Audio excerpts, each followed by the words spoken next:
All right. Welcome, everyone, to step three of our series. Glad you all made it tonight, and thank you for joining.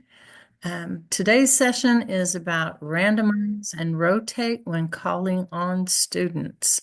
So we're going to get started here in just a second. Um, Please remember, if you're just signing in, to go to our note taker and sign on so we know who is in attendance. Right.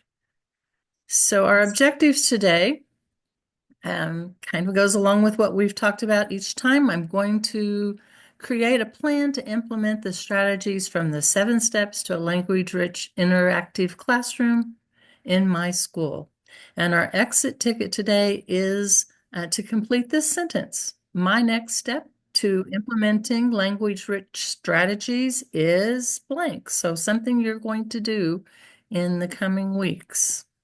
All right. So we're going to start out with a little bit of review from step 2.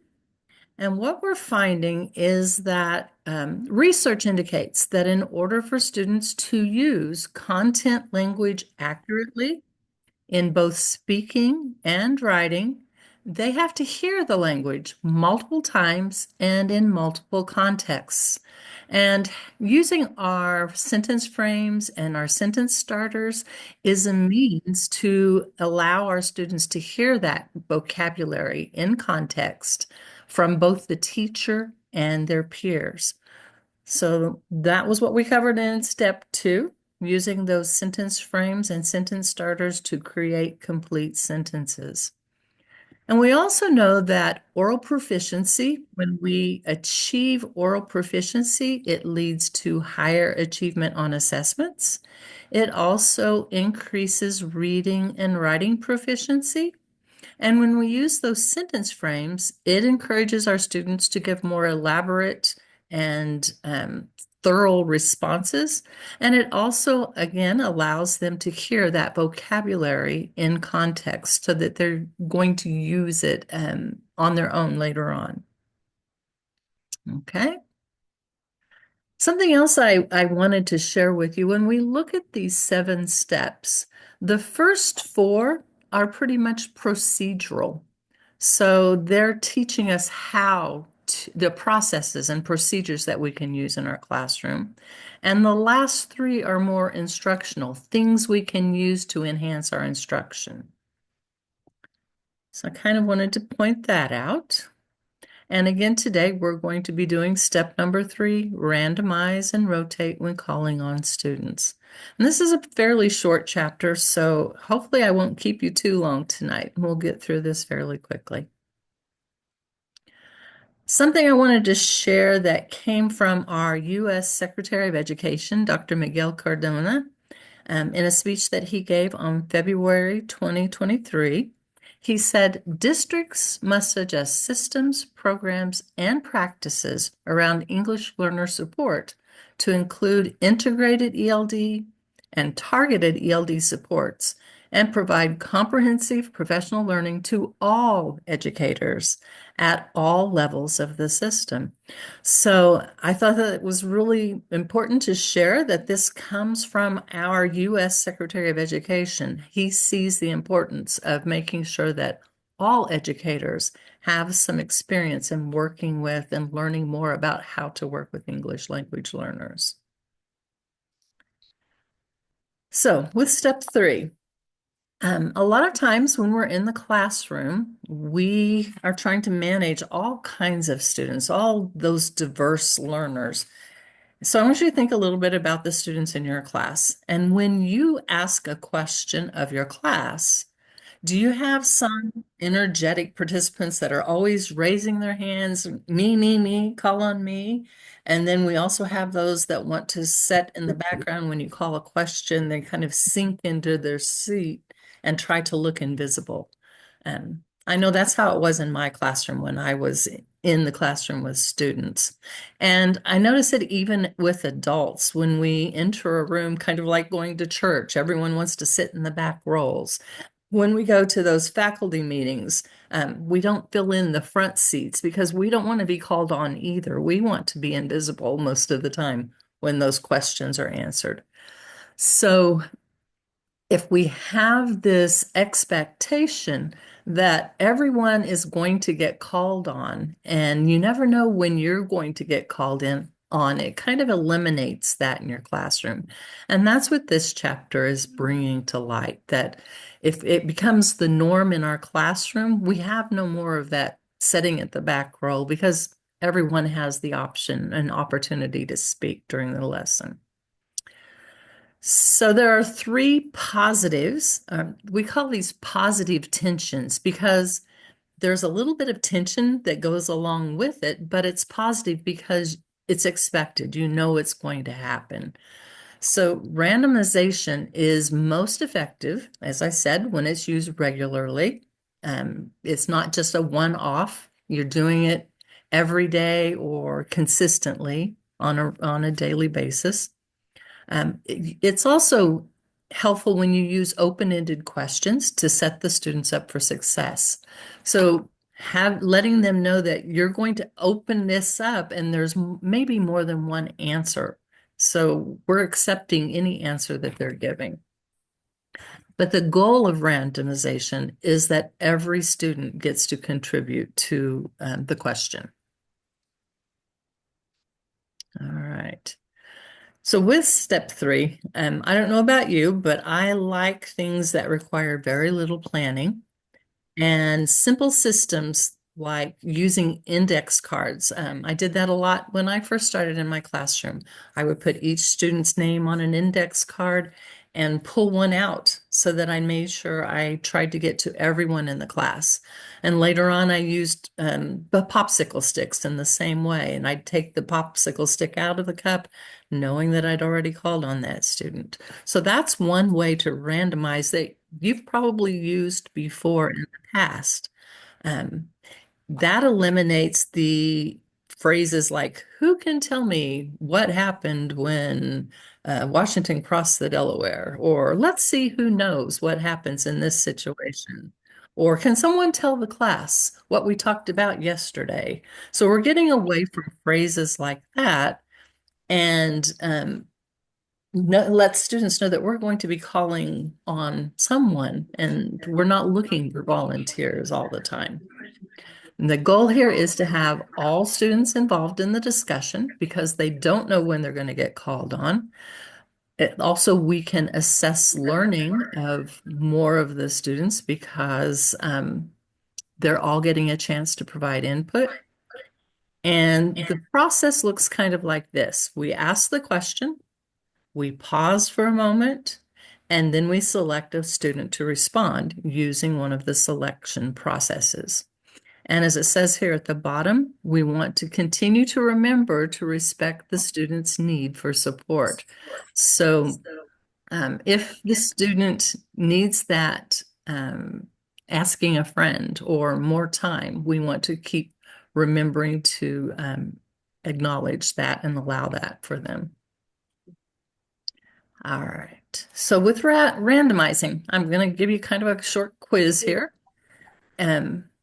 I'm going to give you a couple of seconds to think, and then I'm going to ask you to type into the chat one way you've used randomizing in your classroom other than index cards and popsicle sticks.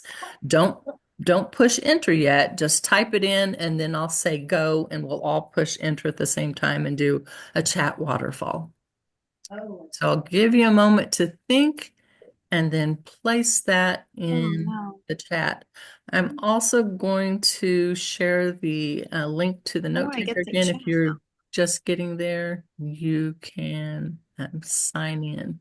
And if you would please go ahead and mute. I'm hearing some talking. Other than index.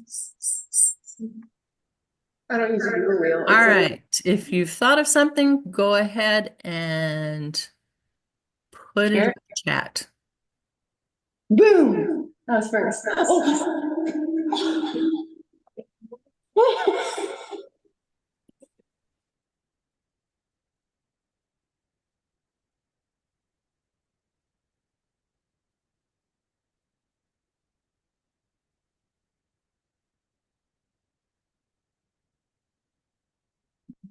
I'm seeing some of the ones that I'm familiar with. Is anyone seeing anything that they are unfamiliar with? Let's see here. We have Wheel of Names, Google Wheel of Names, birth month, collect the bee. I'm not familiar with that. Would you like to tell us what collect the bee is? Yeah, that was me. So first of all, we're an early childhood center, and we have a little mascot that's the bees. So there's tons of stuff in my classroom that are like bee like or bee themed. So Ah, really, what that means is I toss them out, and the kids go and pick their one. okay. So we randomize that way. That's cool. Yeah. All right. Um, more online. Thank you for sharing. More online wheels, cooperative learning techniques, numbers, a wheel of names, matching cards, photos of children's faces. That's a cool one. So, instead of a popsicle stick, I'm assuming you have their faces and you pull out a face. Yes. Yep. It's also early childhood. So Ah, in the beginning, I'll use their pictures, and then I add their names to it as the year goes on. So they start. that's a fun one too. I like Yeah. that. Colors of shirts. Yes, we've done that. Color of hair, length of hair, those types of things. Color wheels. Let's see, wheel of names. All right. So some familiar ones and a few new ones. Thank you for sharing. All right. So here are a couple that I want to share that I have used. One of my favorites is this classroom screen. So I'm going to pull that up here if I can get the thing out of the way. There we go. Um, so this is classroom screen, and the things I share, they're free. So this is a free tool that you can use. You can buy the pro version, but I only use the free version. It has different backgrounds that you can use. You are seeing my screen with the leaves and the things, correct? Is that what you see? Just, Yes. oh, right. Thank Yes. you. Okay. So you can select the background. So since it's fall, I picked a nice fall background here. And just by clicking on that, you can go through different pictures. You can do a poll. The randomizer is the one that I've picked here, and that's what you see here. And if you click on the gear, it gives you a place to enter names. You can save these. I think you get to save up to 3 different lists with the free version. So you save the names. And then when you click the little arrows here, it randomizes and picks a name for you. So that's pretty cool. So there you go. It also has a timer. So if you needed to time something in your class and you wanted a certain number of minutes, you've got that. The sound level, if you're wanting students to work independently and you want that meter, it has that as well. It has where you can have an image on your screen. You can put text on your screen. So if you wanted to type a message to the students, you could have it on this screen and save it. You could do a work summary. You have the traffic light where for noise level or something else going on in the class. Timetable, a timer, that's what this is. The clock, so if you just want the students to be aware of the time, if you're working on times, you could use that. And then under the more, there are several other things. You could add a video, you can add groups, a webcam, all kinds of fun things. The dice is another one you can use for randomizing, and I use that quite a bit. So with the dice, you can also customize that. So if you had your students in groups of 6 or groups of 4, you can change the dice, the number on the dice, but you just click the dice. Ah, I can get it to go. There we go. And it will give you a number that you could call on the students. What I like about this is you can also click on the gear if you wanted 2 people to respond, and oops, sorry, you can roll the dice, and so you could say students 1 and 6 would be the ones to respond. So you could use 2, you could use 3, You could also use the alphabet. So maybe if your name has an X in it, you'll respond. So there are different things you can use. You could use rock, paper, scissors type of thing. You can change the color. And again, it's a fun free tool that if you're not aware of, I wanted to make sure that you knew was there. And apologize for the barking dog. Another one someone's already talked about is Wheel of Names. And again, you copy and paste the names. Hang on just a minute. I'll let the dog out.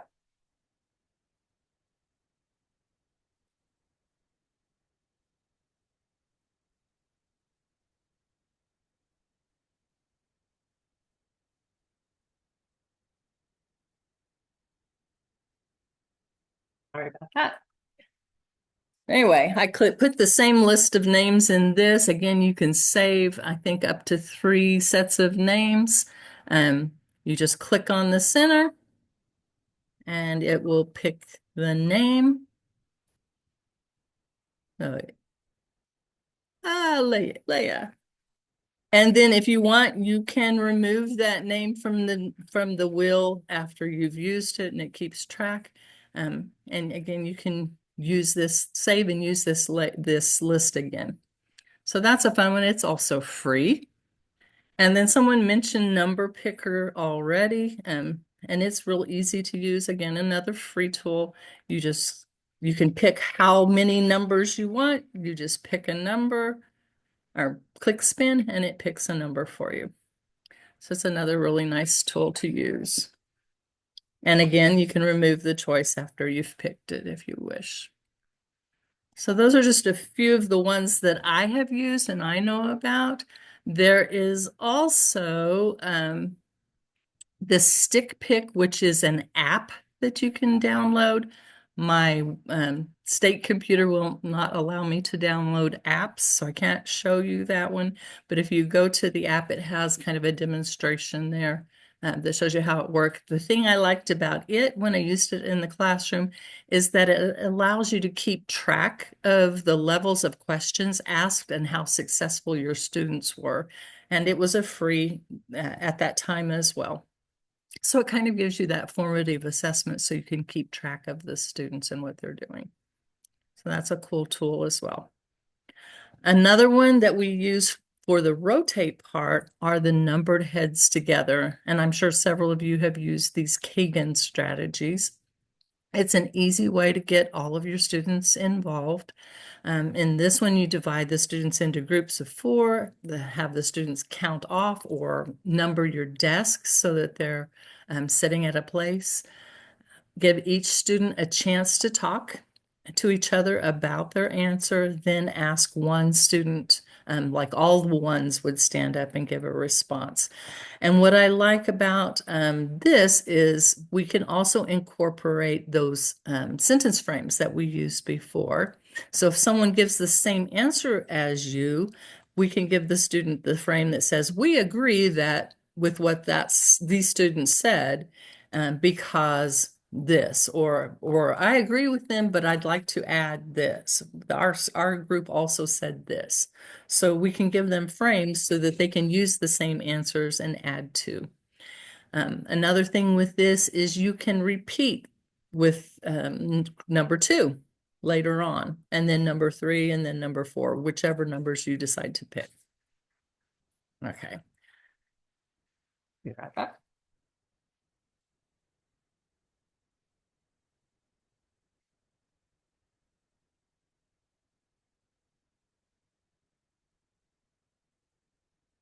All right, these are some other randomize and rotate that you can use during open-ended conversations. This first one, line of communication, the way it's used is you pose a question, and then on the wall, I would put like 1 and 5 and 10. The number 1 position would be if you don't know the answer to the question. Number 5 would be kind of know the answer to the question. And 10 would be I really understand this and I know the answer. And then the students line up where they feel they belong. between those points. You could do 1 to 5, 1 to 3, whichever, but they line up how confident they are that they can answer the question. And then you turn the end of the line around to where it meets the beginning of the line so that you have a person who doesn't understand as well speaking with someone who fully understands and they can communicate and share what they know. So that's the line of communications. Then carousel and gallery, I'm sure many of you have used that. You have a poster on the wall with a question. Students go to the poster and write a response, and then they'll rotate to a new poster and add more information on a new question until they've made it all the way back around to where they started. And then after everyone's had a chance to answer on each poster, we do the gallery walk where they walk around again and read what everyone has said on each poster. You can use this as well with our roving paragraph. So you can get a sentence from each one to create a paragraph. So we've done that as well. Folding the line is kind of like lines of communication. You just line the students up and the end of the line goes to the front, not necessarily by whether you understand. It just is a way to get students talking about a topic. Then inside outside circle is kind of the same thing, only you have a small circle in the middle and a circle around the outside, and the students take one step. Once the inside goes to the left, the outside goes to the right, so you're getting a new partner each time. And then whip around is just kind of teacher directed. She randomly calls around at people from around the classroom. So you're just whipping around the classroom kind of. I used it mostly with understanding background knowledge. So to get information on how much my students understood about a topic I was getting ready to introduce. And then basketball discussion. We've all kind of done this, I'm sure, before, where you have a ball and you throw it to someone in the room. Whoever catches the ball gets to respond. Corners, you post a question, and students would go stand in a corner based on their response.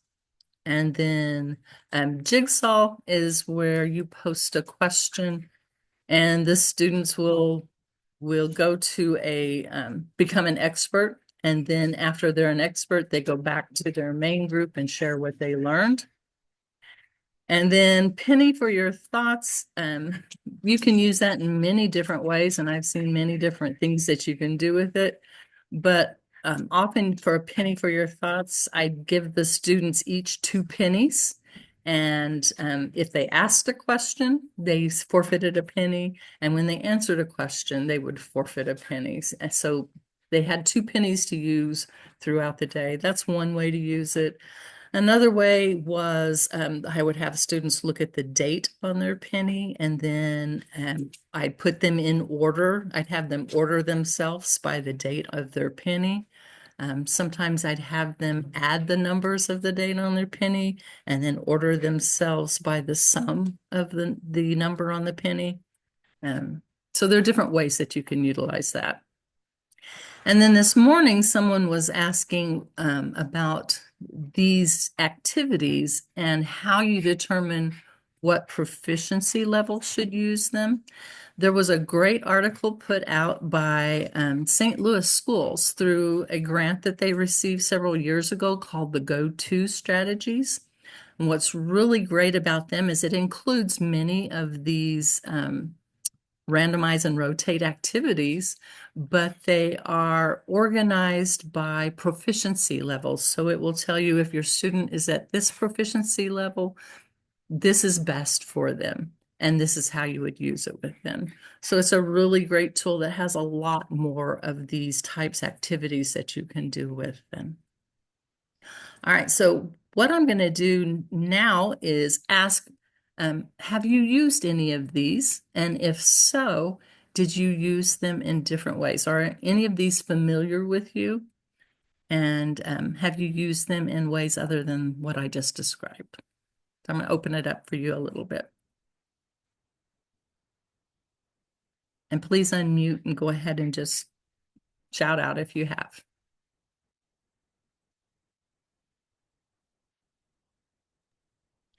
I've used the carousel, or excuse me, the inside outside circle a lot. Mm-hmm. I teach Spanish to native English speakers. And so I put them inside outside and then they have conversations. And as I have them change, I usually just spin one circle so that they talk to more people, but it wouldn't matter. But Right. then by the time they have done it several times and heard the people next to them as well, they become pretty proficient in what they're doing. Mm-hmm.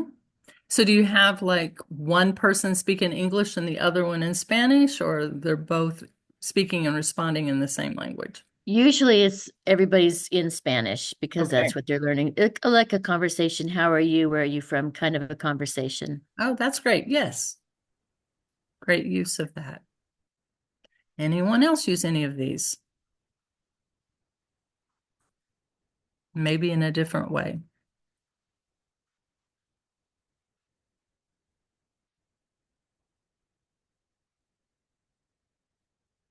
Has anyone seen the go-to strategies before?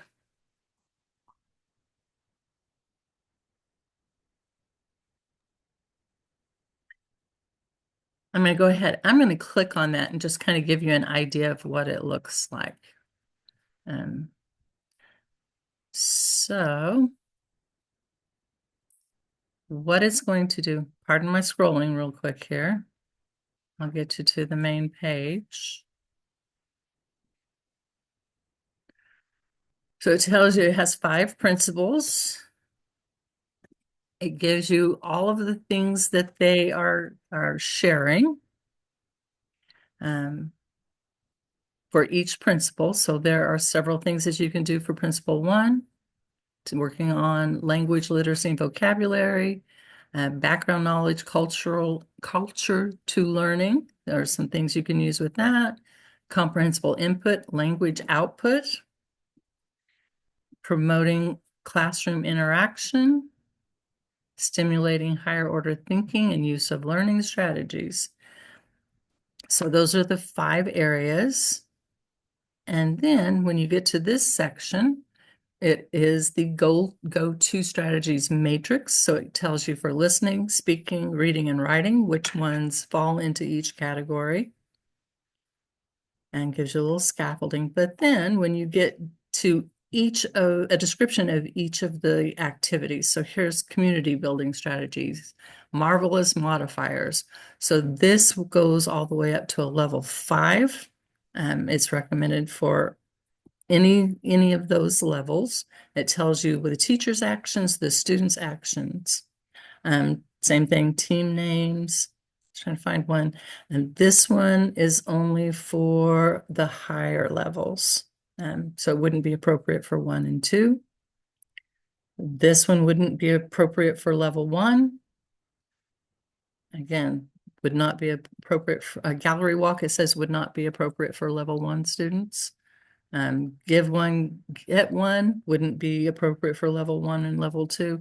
So it gives you an idea of what proficiency levels they're best for, what they probably would be too difficult for, and just gives you a lot of scaffolding for using them. I think they're really well put together and helpful. So it gives you a lot of things to choose from. And again, those are those go-to strategies. All right. I think we only have one more slide here. And that is our steps in action. And this is let's see, it is a fold the line activity, I believe. So I thought we'd go ahead and watch this together today. I can get it to play. There we go.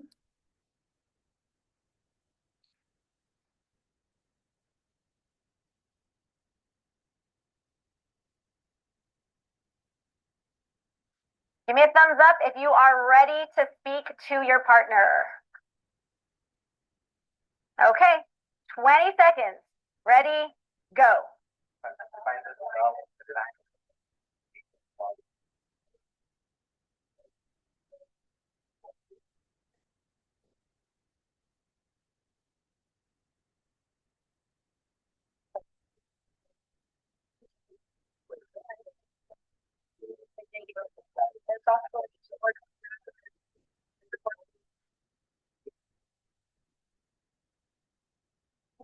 Okay, so you're going to take your card and you are going to hand it to the person in front of you.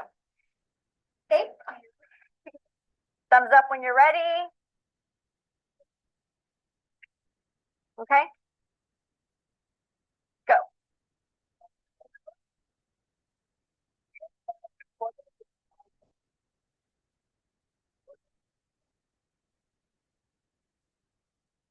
Okay, so what do you know about the slope, Travis? All right. So one thing that I hear occasionally is that we don't do these activities because they take too much time. And in that classroom example, it took 20 minutes or 20 seconds for one student to speak. The other student was listening. Then they traded the cards. The other person got 20 seconds to speak and the other person listened. So they both got the opportunity to speak and listen and hear from the other partner. And the teacher was there kind of listening in and offering help as needed. So it really doesn't have to take too much time. It could be quick as that example there. She could have expanded on this a little bit and done some other things, but it,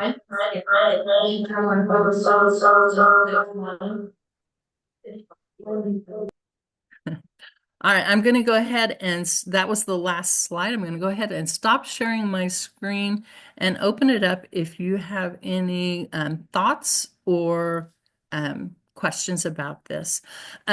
Someone in the chat says, am I sharing the link? All of the links are in your note taker or in the slides, and they've both the slides and the note taker were shared on the Wakelet. So they're both already there for you. So they are there for you already.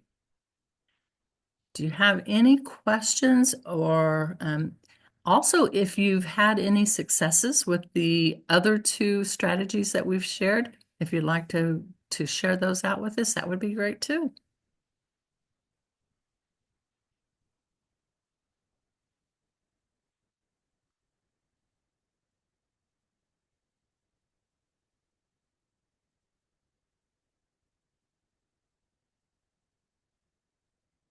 Anyone have anything they'd like to share?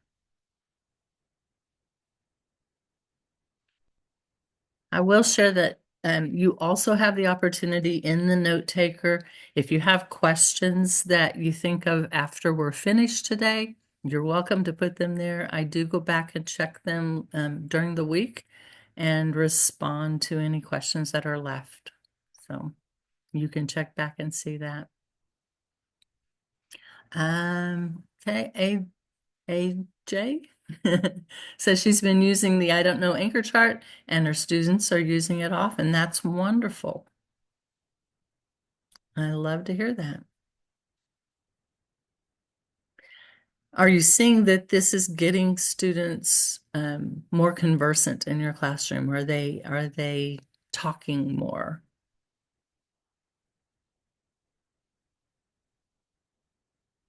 That's our goal. Good. All right. Wonderful.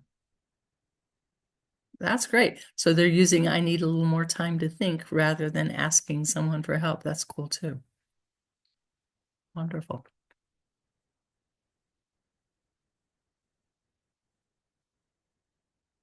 All right. This is the time if you have any questions or anything you need to ask.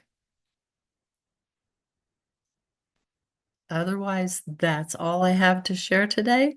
And make sure you sign up for a class visit. And we will see you next month. I will stay on the line if you have any questions.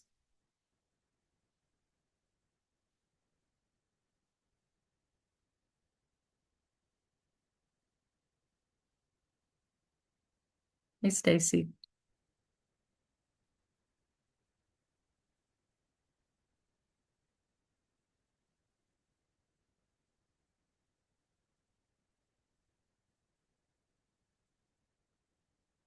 Thank you all for being here.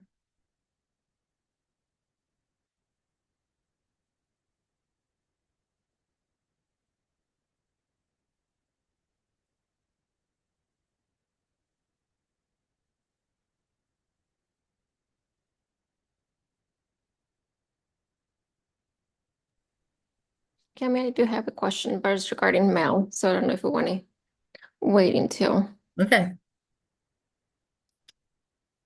so to make sure you're looking up.